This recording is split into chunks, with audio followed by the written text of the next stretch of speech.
Jose Protasio Rizal Mercado y Alonso Realonda. That's a long name, right? Who is he? Do we really know everything about him? Jose Protasio Rizal Mercado y Alonso Realonda was born in Calamba, Philippines, Laguna Province. He was baptized at the Catholic of Calamba by the parish priest Reverend Rufino Juliantes with Reverend Pedro Hosanas. Jose Rizal was the seventh of the 11 who had 9 sisters and 1 brother. Both his parents, Francisco Mercado Rizal and Teodora Alonso Reolonda, were educated and belonged to distinguished families. There were leaseholders of hacienda and an accompanying rice farm by the Dominicans. The first teacher of Rizal was his mother, who was a remarkable woman of good character and fire culture on her lap. He learned the alphabet and prayer at the age of 3 and could read and write poetry at the age of 5. She taught him values which carried on. Rizal had his first early education studied under Justiniano Aquino Cruz in Binyan before he was sent to Manila as to his father's request. He took the entrance examination in Colegio de San Juan de Letran, but the Dominicans first asked him to transfer to another school due to his radical and bold questions. And when he was 11 years old, he enrolled at the Ateneo Municipal de Manila.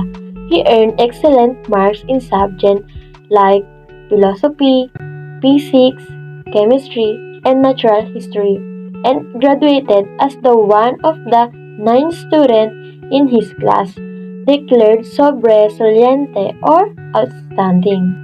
He enrolled in a course in medicine at the Universidad Central de Madrid in Spain in June 1883. While in Europe, Jose Rizal became part of the propaganda movement, connecting with other Filipinos who wanted reform. He also wrote his first novel, No Limitangere, Touch Me Not, or The Social Cancer, a work that detailed the dark aspect of Spain's colonial rule in the Philippines, with particular focus on the role of Catholic friars. The book was banned in the Philippines, thought copies were smuggled in. El Filibusterismo, The Reign of Greed in 1891. He also published articles in La Solidaridad, a paper aligned with the propaganda movement.